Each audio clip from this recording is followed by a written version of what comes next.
بسم اللہ الرحمن الرحیم۔ محترم ناظرین، السلام علیکم ورحمۃ اللہ وبرکاتہ۔ قومی اسمبلی میں طوفان بدتمیزی پر قائد جمعیت مولانا فضل الرحمان صاحب دامت برکاتہم العالیہ کی سعودی وفد سے معذرت۔ میں بصدر احترام عرض کرنا چاہوں گا، جو ماحول اس وقت اس ایوان میں پیدا ہوا، میں بحیثیت اس ایوان کے ایک ممبر کے اپنے معزز مہمان اور ان کے وفد سے معذرت کرتا ہوں۔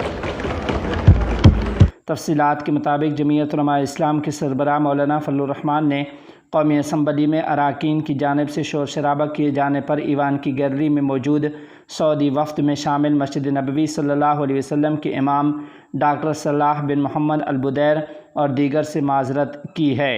واضح رہے کہ قومی اسمبلی کی سیشن جاری تھا اور بلاول بھٹو زرداری خطاب کر رہا تھا۔ اس نے کوٹا سسٹم سمیت دیگر امور پر تبادلہ خیال کیا تو حزب اختلاف کی جانب سے نعرہ بازی کی گئی اور ایوان میں ایک شور برپا ہو گیا۔ بلاول بھٹو زرداری کی تقریر ختم ہونے کے بعد مصطفیٰ کمال نے جوابی تنقید کی اور پھر جمعیت علماء اسلام کے سربراہ مولانا فضل الرحمان صاحب نے مائک سنبھالا۔ ارحب من اعماق قلبی احر التراحیب للضیف المکرم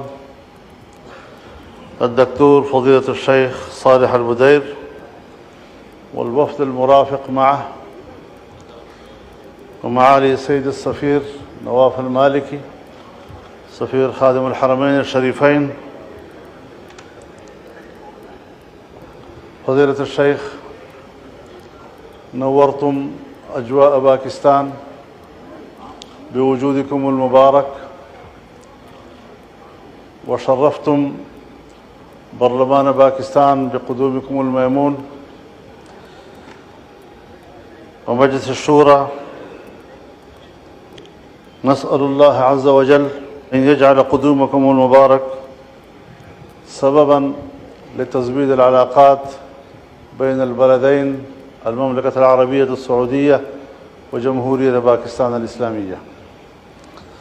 مولانا فضل الرحمان صاحب نے ایوان کی گیلری میں موجود سعودی وفد کی موجودگی میں پاکستان اور سعودی عرب کے تعلقات اور مسلم دنیا کے مسائل پر دونوں ممالک کی مشترکہ کوشش کی اہمیت کو اجاگر کیا۔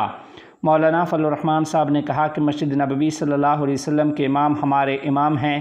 ان روایات کو برقرار رکھتے ہوئے ہمیں اپنے داخلی معاملات کو اہمیت نہیں دینی چاہیے، بلکہ سعودی عرب کی دوستی، ان کا تعلق، حرمین شریفین کا احترام اور اس کی فضیلت اور مسلمانوں کی وحدت کی علامت کی اہمیت کو اجاگر کرنا چاہیے۔ حرم نبوی، مسجد المصطفیٰ صلی اللہ علیہ وسلم کے امام ہمارے امام ہیں۔ ان روایات کو برقرار رکھتے ہوئے ہمیں اپنے داخلی سیاسی معاملات کو اہمیت نہیں دینی چاہیے، بلکہ